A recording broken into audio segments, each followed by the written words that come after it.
Saludos, mi nombre es José Brad Martínez, yo soy el número 24 de sexto C y les hablaré acerca de las máquinas virtuales y los sistemas operativos. En primer lugar, una máquina virtual es una simulación de un sistema informático que funciona como si fuera un hardware físico o independiente. Su función es ejecutar múltiples sistemas operativos de forma segura y aislada en un mismo hardware físico y se caracteriza principalmente por su flexibilidad, puesto que facilita el desarrollo, pruebas y despliegue de aplicaciones en diferentes entornos controlados. Entre las principales ventajas y desventajas de las máquinas virtuales encontramos dentro de sus ventajas el aislamiento, el ahorro de costos, escalabilidad, portabilidad, mayor eficiencia y flexibilidad. Mientras que por otra parte las desventajas encontramos de que es un tanto complejo de configurar, a su vez como puede causar una posible degradación del rendimiento y depende única y exclusivamente del software de virtualización.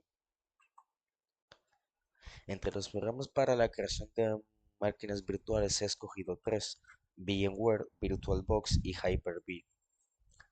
VMware es una solución de virtualización completa y avanzada para empresas y entornos de producción, mientras que VirtualBox es un software de virtualización gratuito y de código abierto, ideal para uso personal y pruebas, así como también Hyper-V es una tecnología de virtualización integrada de los sistemas operativos Windows con funciones empresariales. Entre las ventajas y desventajas de los programas de creación de máquinas virtuales encontramos principalmente a VMware, quien cuenta con avanzadas funciones de gestión y seguridad, pero tiene un gran costo de licencia y una mayor complejidad que la mayoría. Por otra parte, VirtualBox es gratuito y fácil de utilizar, pero es limitado únicamente a usos básicos y tiene menos funciones empresariales. Hyper-V tiene una integración nativa en Windows, es decir, que viene por defecto dentro de Windows, pero su principal ventaja es a su vez su principal desventaja, puesto que es únicamente de Windows y no es disponible utilizarla en ningún otro tipo de sistemas operativos. Pasos para instalar VirtualBox. En primer lugar, debemos entrar a un navegador, en mi caso entrar a Microsoft Edge. Luego, en la barra de búsqueda, voy a buscar Oracle VM VirtualBox. Disculpen voy a entrar al link que diga o a la página que diga Oracle VirtualBox. Dentro le daré clic al botón Download en este apartado o cuadro con bordes azules y comenzará la descarga. Pero antes tenemos que elegir el sistema operativo. En mi caso, como tengo Windows, pues elegiré Windows Host y daré clic. Posteriormente empezará la descarga. Tras haberse terminado, le daremos a abrir. Daremos permisos de administrador al instalador de VirtualBox únicamente dando Yes y se nos abrirá automáticamente el programa. Este es el programa o el instalador de VirtualBox, así que daremos Next. Luego aceptaremos el contrato de licencia marcando la casilla que se encuentra arriba que dice I accept the terms in the license agreement y daremos Next. Luego escogeremos la ruta de instalación de VirtualBox. En mi caso la dejaré por defecto y daré Next.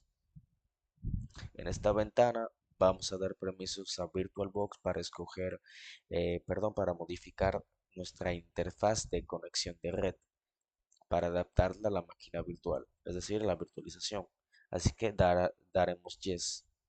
Luego nos dirá en caso de que no tengamos las dependencias Python Core y Win32 API, de que las necesitamos y que se pueden instalar después.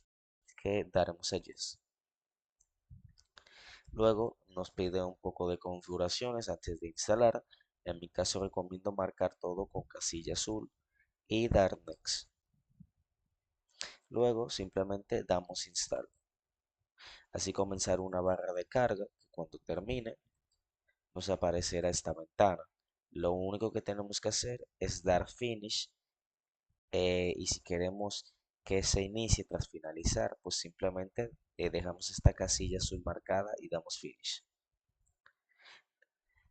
El por qué elegí este programa, principalmente lo elegí por su personalización, puesto que es un programa que cuenta con amplias gamas de personalización y código abierto con inclusive aportes de la misma comunidad. Además, es gratuito y al ser un software gratuito, se ajusta perfectamente a mi presupuesto.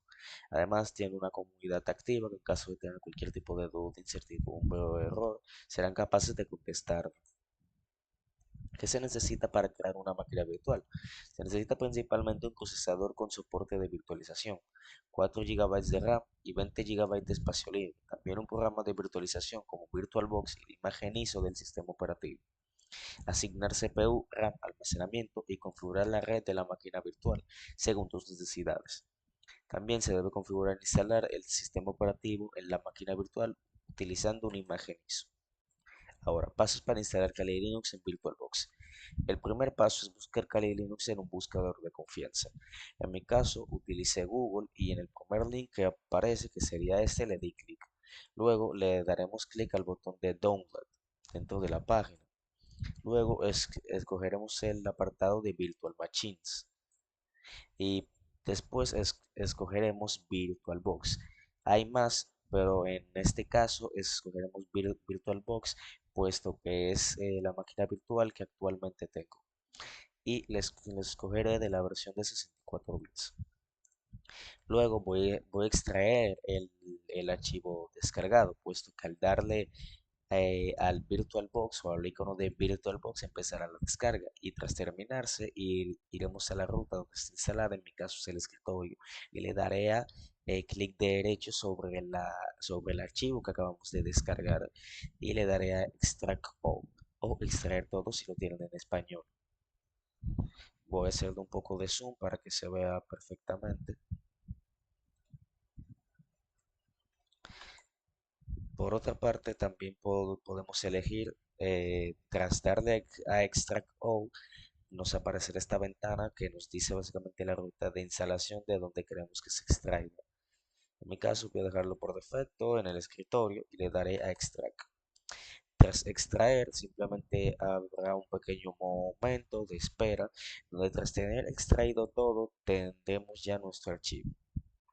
Así lo que faltaría sería añadir el archivo a Oracle VM VirtualBox. Le daremos al icono de Add, que es como una cruz verde, y allí buscaremos el archivo que acabamos de extraer y le daremos doble clic y automáticamente tendremos nuestra máquina virtual creada. Ahora, Windows. En primer lugar, disculpen, ¿qué es Windows? Windows es básicamente una familia de sistemas operativos creada por Bill Gates, la cual se basa en dar una interfaz gráfica a un sistema operativo antiguo conocido como MS2. Es conocido puesto que es el que la mayoría de dispositivos hoy en día portan y es el más compatible con la mayoría de programas, drivers, etcétera. Actualmente se puede encontrar Windows en laptops, computadoras, servidores e incluso en teléfonos móviles y tablets. Pero antes hay que conocer la historia de Windows. La historia de Windows nace alrededor de 1985, cuando Windows en sí no existía, sino que existía un sistema operativo llamado MS2. Entonces es cuando nace la idea de crear una interfaz gráfica para MS2, puesto que en MS2 se movía y se interactuaba el usuario mediante una terminal, lo cual era un poco, por así decirlo, tedioso para personas menos experimentadas e incluso para las experimentadas también. Por lo que Bill Gates entonces crea Windows 1.0, el cual le añade una interfaz gráfica a este mismo y convierte la experiencia tan desastrosa y difícil de MS2 en una experiencia un poco más intuitiva. A lo largo de los años, Windows ha evolucionado desde su boom con Windows 95, trayendo versiones cada cierto tiempo que hoy en día se ha convertido en el sistema operativo más utilizado a nivel mundial. Entre las versiones de Windows encontramos principalmente Windows 1.0, Windows 2.0, Windows 3.0, Windows 3.1, Windows for Workgroups 3.1, Windows 3.2, 3.5, NT 4.0, Windows Millennial Edition, Windows 2000, Windows 95, Windows 98, Windows 98 SE, Windows XP, Windows Vista, Windows 7, Windows 8, Windows 10 y Windows 11. Entre los fundadores de Windows encontramos de que son Bill Gates y Paul Allen, que son los cofundadores a su vez también de Microsoft, que jugaron un papel crucial en el desarrollo y la evolución de Windows. Su visión y su liderazgo fueron fundamentales para convertir a Windows en el sistema operativo dominante en el mercado de computadoras personales. Aunque he hablado de Bill Gates, me gustaría dar un poco de contexto acerca de Paul Allen. Paul Allen, lamentablemente murió en 2018, pero también fue un cofundador de Microsoft y de Windows, a la par con su socio de negocios, Bill Gates. Este es, es caracterizado ya que desde pequeño le encantó la computación y ya programaba hasta el punto de su creación magna, que sería Windows.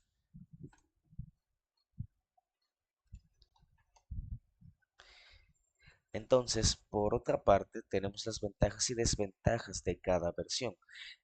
Principalmente, disculpe, en primero, eh, una comparativa entre las últimas tres versiones de Windows, que son Windows 8.1, Windows 10 y Windows 11. Lo primero que hay que tener en cuenta es que Windows 8.1 fue una actualización de Windows 8 con mejoras en la interfaz de usuario, la compatibilidad y con aplicaciones de escritorio y la integración con la nube. Desde que Windows 10 se enfoca en la unificación de es decir, trata de unificar los diferentes dispositivos con mejoras en la seguridad y la integración con servicios en la nube. Por otra parte, Windows 11 introduce un diseño de interfaz de usuario más moderno y fluido, con mejor soporte para dispositivos táctiles y mejoras en la productividad. Entre las ventajas y las desventajas de cada versión, encontramos principalmente de que Windows 8.1 es conocido por su estabilidad y su compatibilidad, pero su diseño de interfaz de usuario anticuado y sus limitaciones en la personalización lo han colocado en sus desventajas.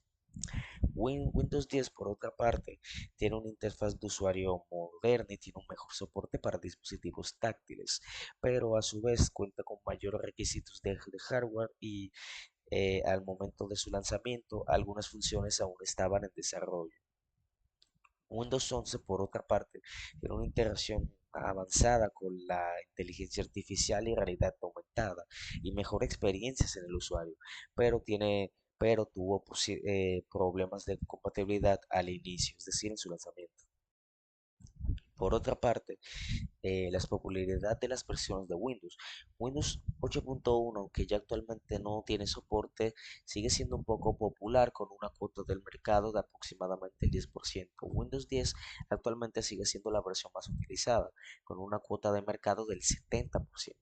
Y Windows 11 ha ganado una participación del mercado del 20% en los últimos años, siendo de que la mayoría de dispositivos actuales llevan Windows 11, pero pero la mayoría de dispositivos alrededor del mundo que han sido fabricados en los últimos años todavía llevan Windows 10 y no han hecho la actualización.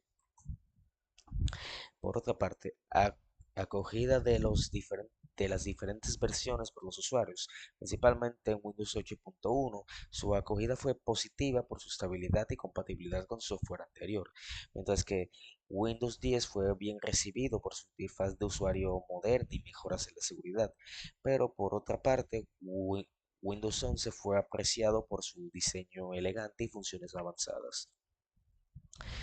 Por otra parte, ¿qué necesitamos para crear?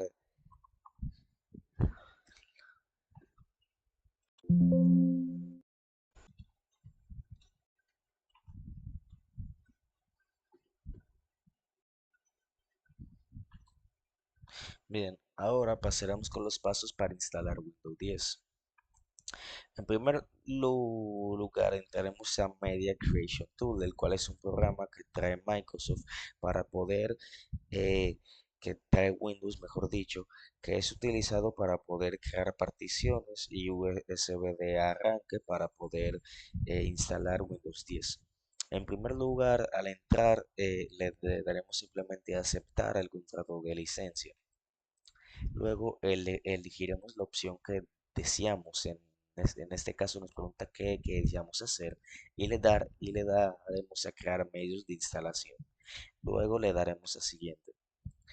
Posteriormente configuraremos nuestra instalación, seleccionaremos nuestro idioma, la edición que queramos de Windows y la arquitectura que tiene que ver con el hardware de nuestro dispositivo.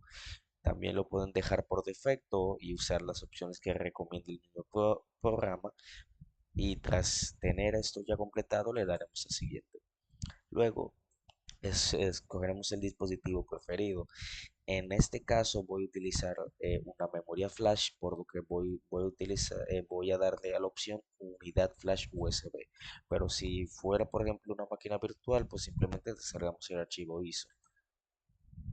Luego seleccionamos la unidad USB, que en mi caso es la E, y le doy a siguiente.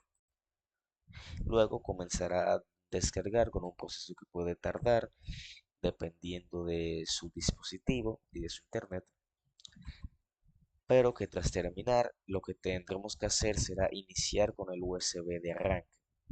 Para eso vamos a reiniciar nuestra computadora y entraremos al menú de arranque que depende de la tecla donde se entre, pues que varía dependiendo de la marca, pero usualmente pondría por ejemplo F12 o F10.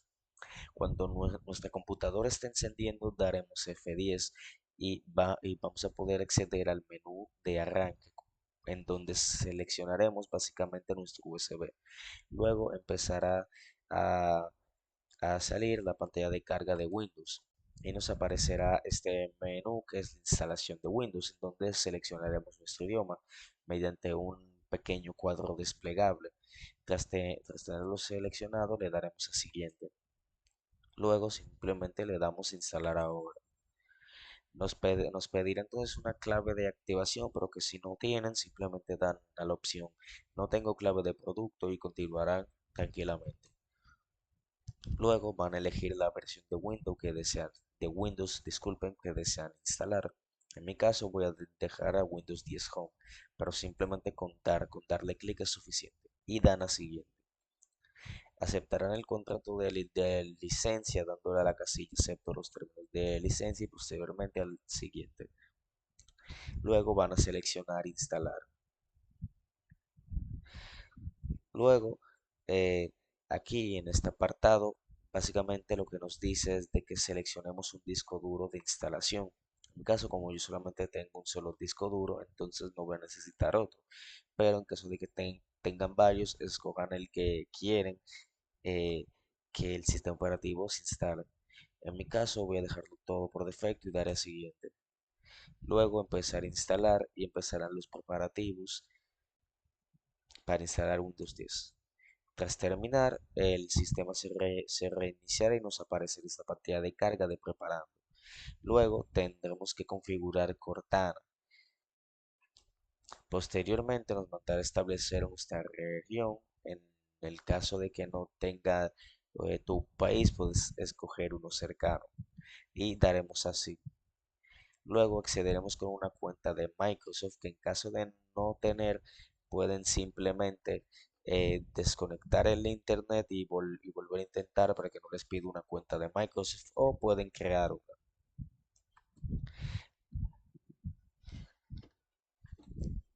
Bien, luego nos pedirá que creemos nuestra contraseña o un PIN.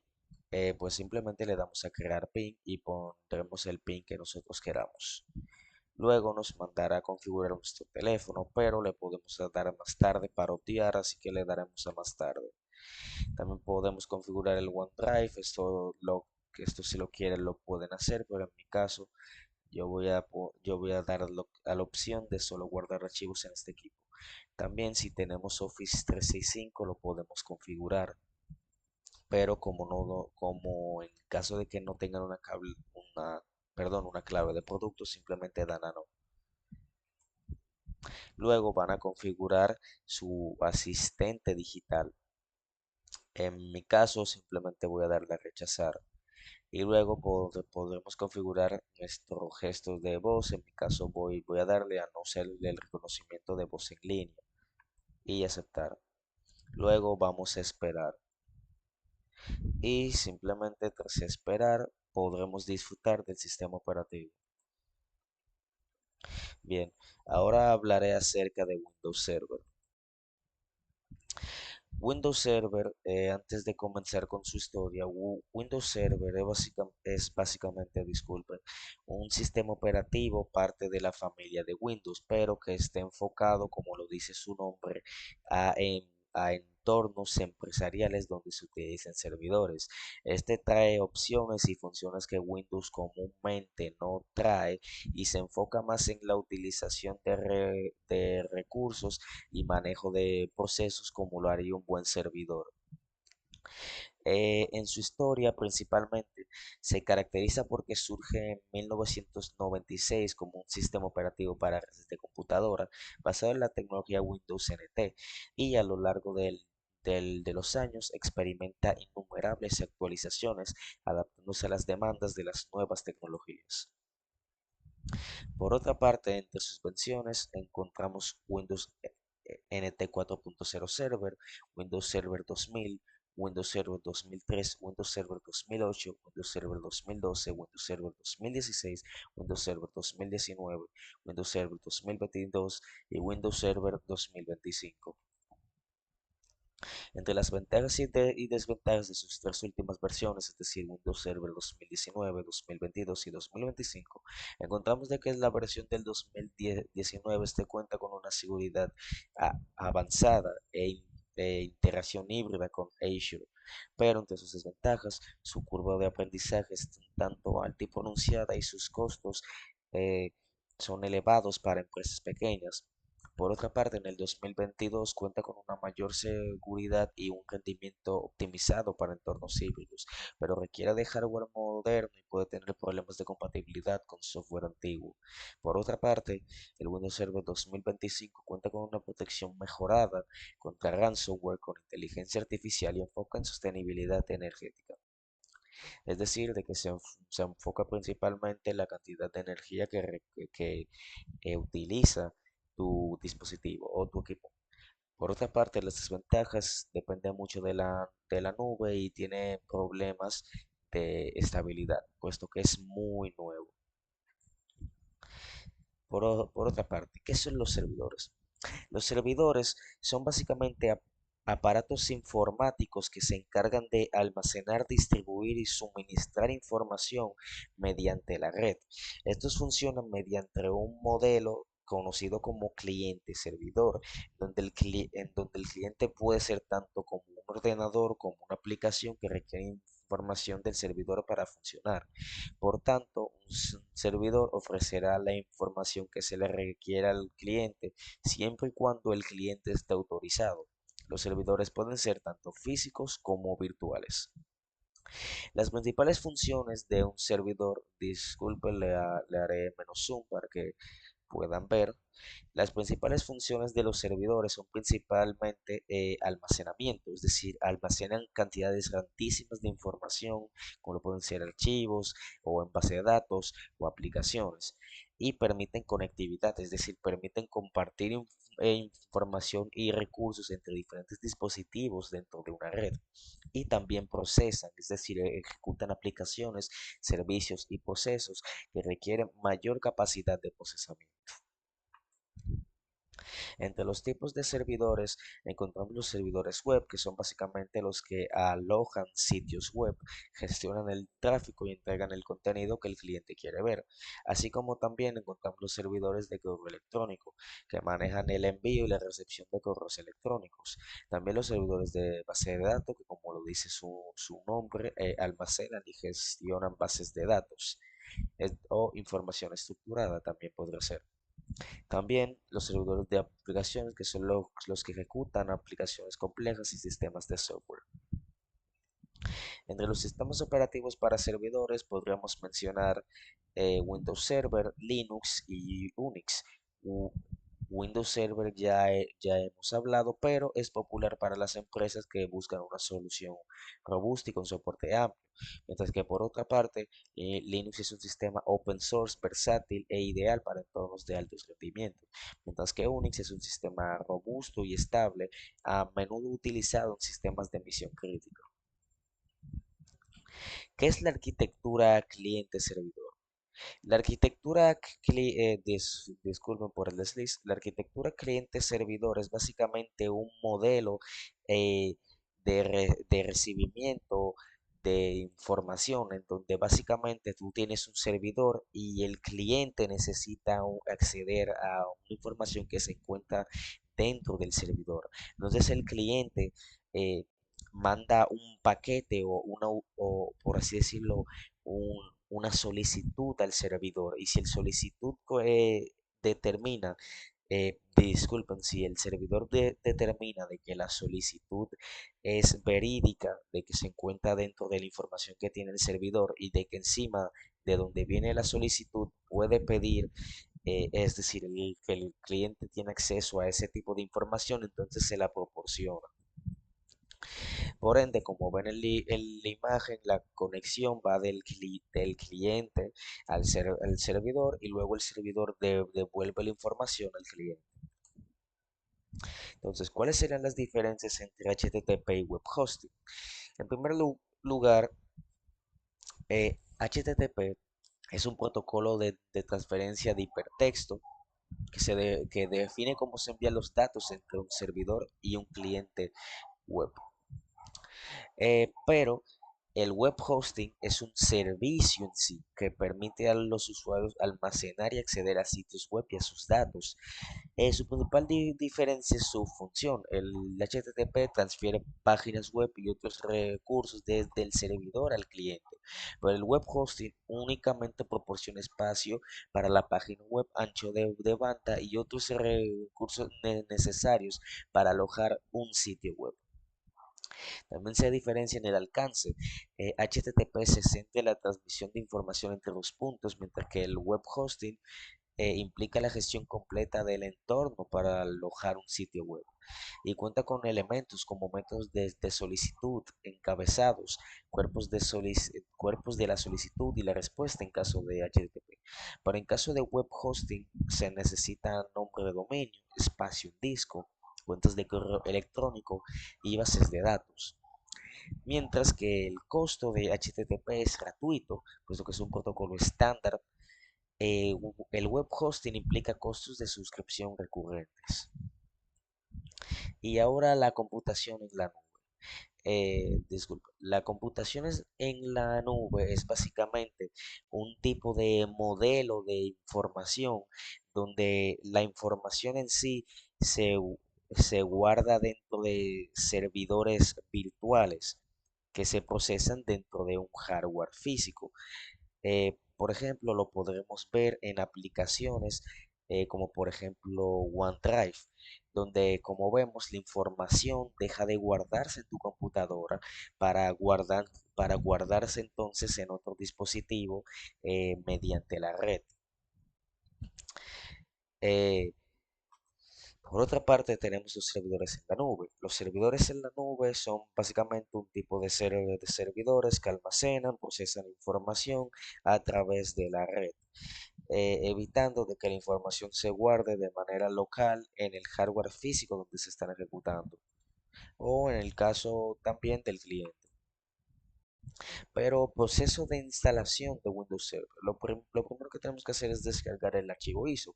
Para eso nos dirigiremos a un buscador y buscaremos Windows Server 2019, que es la versión que instalaremos. Luego daremos clic en dentro de la página a la edición de 64 bits con el archivo ISO. Luego, tras tener la descarga ya lista, entraremos nuevamente al buscador y descargaremos Rufus. Para eso buscaremos Rufus y entraremos a al primer enlace o la primera página, como ven en la imagen. Ahí elegiremos la versión 4.6.exe y luego crearemos un USB de arranque. Ya teniendo descargado Rufus, entraremos a Rufus y automáticamente nos aparecerá esta interfaz aquí. Vamos a seleccionar el archivo ISO, luego seleccionaremos nuestra memoria y le daremos Start. Una vez dado Start, empezará una barra de carga que cuando termine tendremos ya nuestra memoria lista. Luego iniciaremos con el USB de arranque, es decir, como expliqué anteriormente, reiniciamos nuestra computadora y cuando esté prendiendo, presionamos el botón que nuestra laptop requiera para abrir el menú de arranque y arrancaremos desde nuestra memoria. Al entrar aparecerá una pantalla de carga y luego esta ventana donde vamos a seleccionar el idioma de instalación y daremos a Next. Luego comenzará, le debemos dar a Install Now para comenzar el proceso de instalación. Así esperaremos un momento a que cargue y luego nos pedirá seleccionar la versión de Windows Server. En mi caso, recomiendo que seleccionen la versión Desktop Experience, ya que es la que tiene una interfaz gráfica de otra forma para entrar a Windows Server, pero únicamente se van a poder manejar desde la terminal. Luego, tras darle Next, tras haber seleccionado, nos aparecerá para aceptar un contrato de licencia. En este caso van a darle a la casilla de I accept the license terms y le darán a Next. Posteriormente, en esta ventana nos mandará a seleccionar la partición del disco. En mi caso, como yo solamente tengo uno, no necesito nada más. Pero si ustedes tienen más discos, seleccionan el disco que quieren que se instale el sistema operativo y dan entonces a Next. Luego comenzará a instalarse los ficheros. Así que esperaremos. Vamos a esperar un poquito más a que se reinicie y empezar una pantalla de carga. Para luego vamos a tener que crear una sesión en el sistema operativo e iniciar sesión. Para eso vamos a poner una contraseña y el username va a ser el primero, bien por defecto como administrador o administrator. Si creamos una contraseña y la reafirmamos en el cuadro de abajo. Ya teniendo las contraseñas listas, le damos a Finish y ya podremos iniciar dentro de Windows 7. Ahora Linux. ¿Pero qué es Linux? Linux es básicamente un sistema operativo de código abierto que nace en 1991 por Linus Torvald. Este es famoso, por así decirlo, hoy en día, puesto debido a su alta personalización y que no te da restricciones. Es un sistema operativo totalmente libre en el que cualquier tipo de modificación es aceptada, incluso la propia comunidad puede participar para completar el sistema operativo o complementar. Entre sus orígenes o su historia es de se recalca en 1991. Es iniciado por Linus Torvalds, un estudiante finlandés de ciencias de computación que se inspira en el sistema operativo Unix. Este lanza Linux bajo la licencia de GNU, lo que lo convirtió en un software libre y de código abierto, lo que atrajo a personas para que colaboraran en el soporte y en la elaboración de un sistema más completo de Linux, lo que eh, haría que se desarrollara muchísimo más rápido. Con el tiempo, Linux evolucionó de un proyecto aficionado a un sistema operativo robusto y versátil, que impulsa desde servidores y equipos de escritorio hasta sistemas integrados. Por otra parte, hablando de Linus Torvald, en sus primeros años, este nace en 1969 y desde pequeño muestra un interés por las computadoras y las tecnologías, así que comienza a programar a una edad temprana. Luego, este se impulsa, gracias a Unix, a crear su propio sistema operativo libre código abierto, así desarrollando el kernel de Linux en 1991. Su impacto ha sido tan grande ya que revolucionó el panorama de la tecnología, empoderando a individuos y organizaciones con un sistema operativo flexible y potente. Dentro de Linux existe el término distros, que son básicamente versiones de Linux patentadas. Entre estas encontramos a Debian, que es una distribución estable y ampliamente utilizada, que sirve como base para muchas otras. Ubuntu, que es la opción popular y fácil de utilizar, es conocida por su sencillez y su gran comunidad. Así como también Fedora, que es una distribución de vanguardia conocida por sus características innovadoras y la adopción temprana de nuevas tecnologías. También tenemos a CentOS, que es una distribución estable y confiable, a menudo utilizada para servidores e implementaciones empresariales. Ahora, dentro de Linux existen los entornos de escritorio, que son básicamente las interfaces gráficas que tienen los usuarios al iniciar el programa. Se tratan principalmente de GNOME y de KDE Plasma. Genome es básicamente la interfaz de usuario que se asemeja más a lo que sería siendo una tablet o un dispositivo móvil. Tiene un diseño minimalista y su intención es que sea fácil de utilizar y que sea simple de ver y de entender. Entre sus ventajas, encontramos que es ligero y rápido y ideal para equipos con pocos recursos, pero también cuenta con pocas opciones de personalización.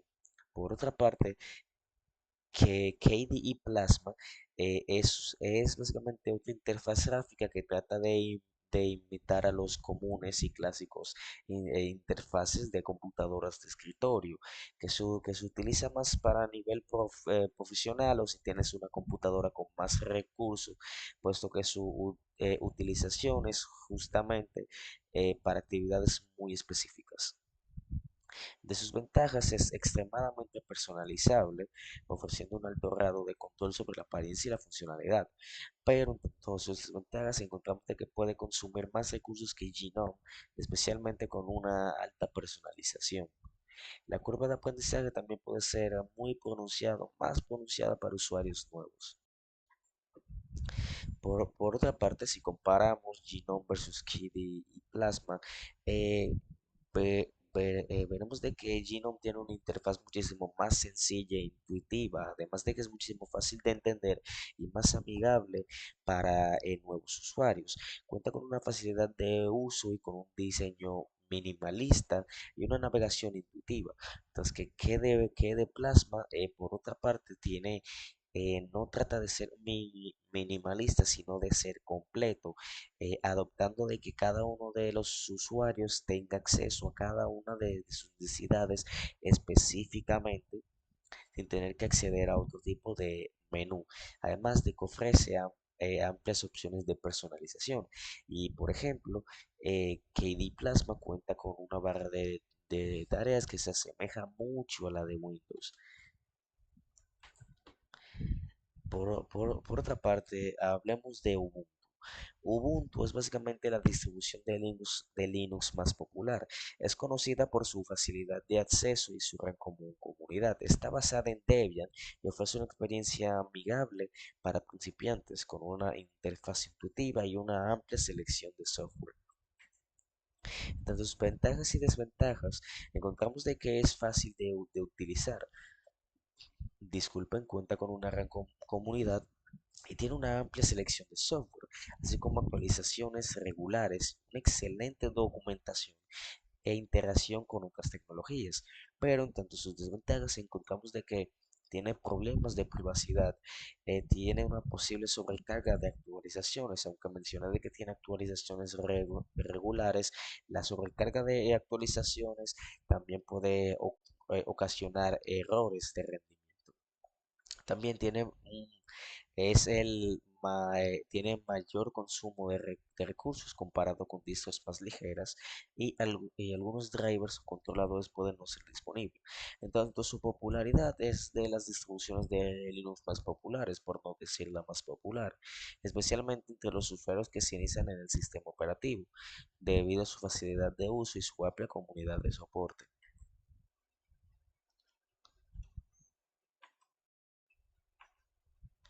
Siguiendo con OpenSUSE, OpenSUSE es básicamente una distribución de Linux impulsada por su comunidad.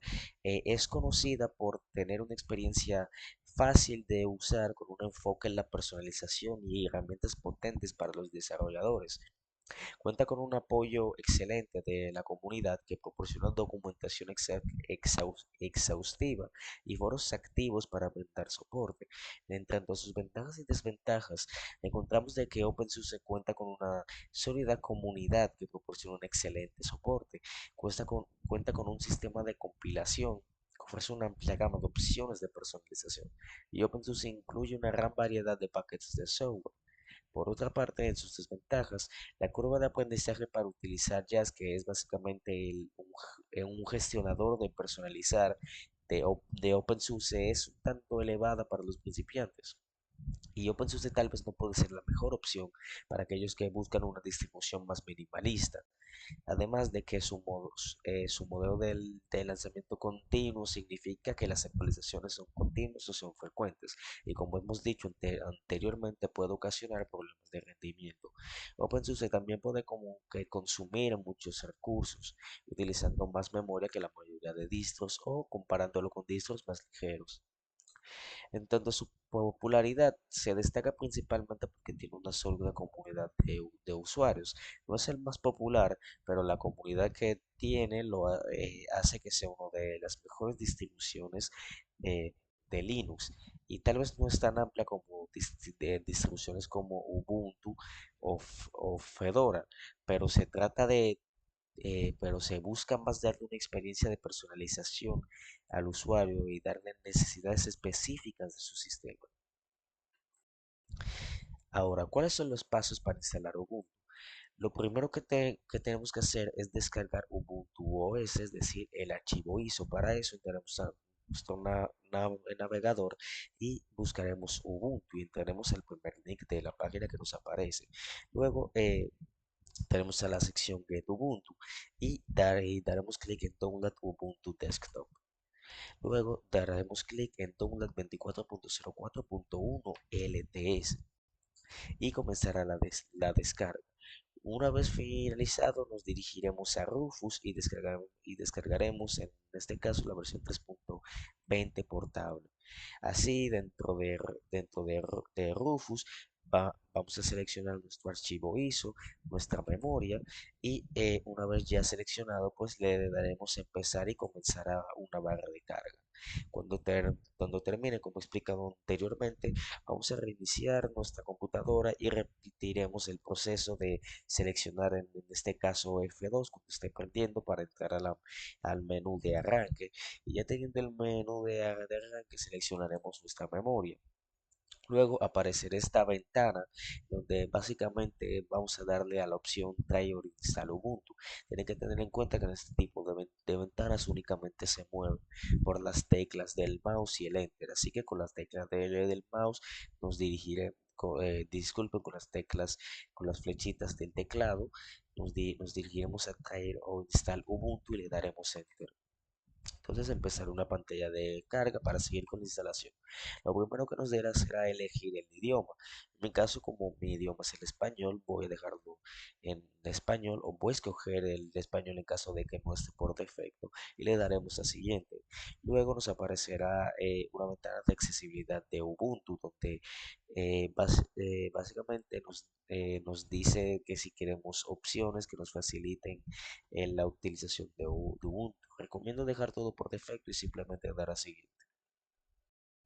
Luego en la disposición del teclado, eh, disculpen, lo que nos dice es que básicamente qué tipo de lenguaje utiliza nuestro teclado.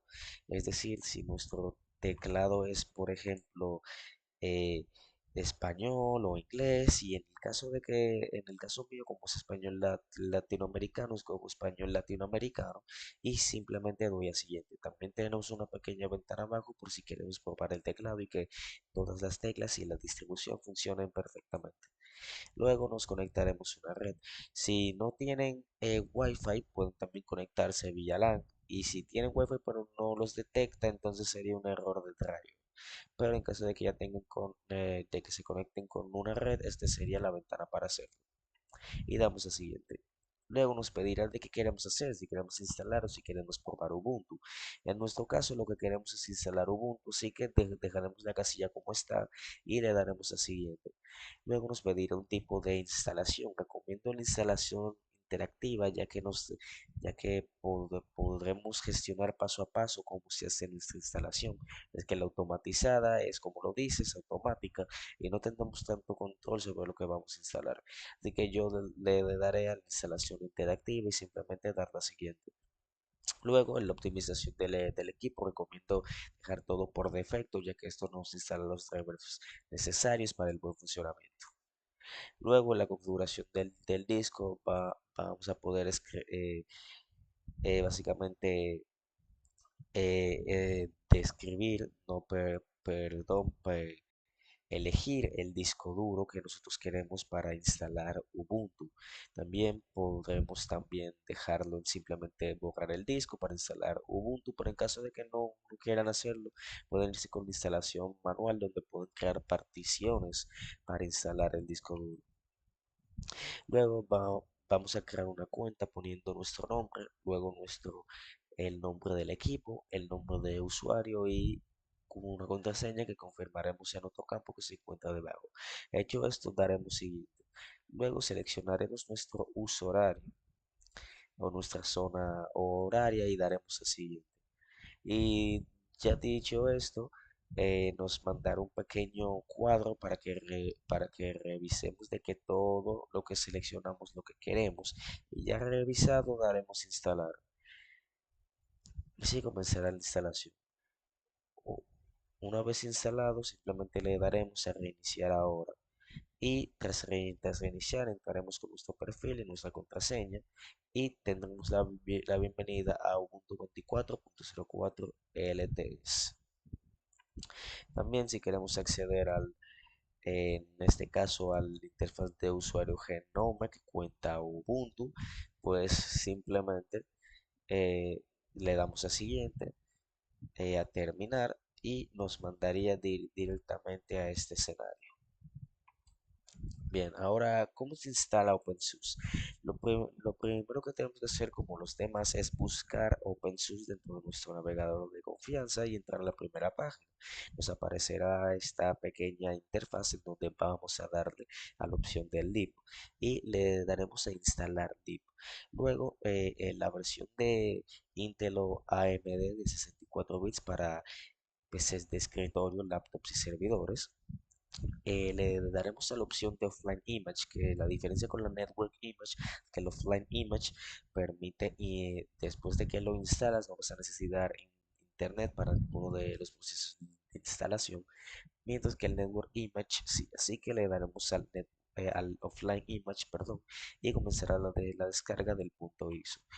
Cuando lo tengan ya la descarga, nuevamente descargaremos Rufus entrando a la página, seleccionando la versión que necesitemos. En este caso podríamos seleccionar la 4.6 exe y finalizada la instalación, entramos, seleccionamos nuestro archivo ISO, nuestra memoria y le damos Start. Cuando termine de cargar la barra, apagamos nuestra PC, como ven, repetimos el proceso y cuando esté prendiendo, elegimos, tocamos el botón que es necesario para abrir el menú de arranque y seleccionamos nuestra memoria USB. Así nos aparecerá este tipo de pantalla. Luego nos aparecerá este tipo de menú en el que nos vamos a mover con el mouse o con las flechitas, con el enter, como expliqué anteriormente, y le daremos a Installation. Posteriormente comenzará una barra de carga para comenzar con la instalación. Aparecerá esta pantalla de carga, esta otra y entrando en la ventana y nos mandará a elegir un idioma de instalación. En mi caso, si le dan, pueden ver cómo se despliega un cuadro desplegable en que podremos elegir el idioma de instalación. En mi caso voy a darle en español, pero también está la distribución del teclado que en este caso está por defecto en English de Estados Unidos, en inglés de Estados Unidos, tanto como el idioma, pero que lo pondré teclado latinoamericano y hay un pequeño espacio por debajo para probar el teclado. También ese es un contrato de licencia al que ya tengo todo configurado. Simplemente daremos Next. Luego vamos a seleccionar el tipo de fuente de interfaz gráfica. En mi caso voy a dejarlo con KDE Plasma y daré a siguiente. Luego aquí podremos proporcionar las particiones, pero en mi caso, como únicamente tengo un solo disco duro, no lo encuentro necesario, simplemente voy a dar a siguiente. Luego seleccionaremos una zona horaria, lo cual voy a dejar por defecto y daré a siguiente. Luego nos pedirá crear un usuario local, el cual lo completaremos con el nombre de usuario, eh, luego otro nombre de usuario pero más corto y una contraseña que vamos a reafirmar con un pequeño campo que se encuentra por debajo de la misma. Luego, esto es una revisión como tiene Ubuntu de todo lo que escogimos a lo largo de las ventanas y ya teniendo confirmado que es todo lo que queremos exactamente, le daremos a instalar. Aquí nos mandará una pequeña confirmación en la que simplemente daremos instalar. Luego comenzará una barra de carga que tras finalizar comenzará a reiniciar el dispositivo. Empezar una barra de carga de lib y como si nada, empezará entonces OpenSUSE. Muchísimas gracias.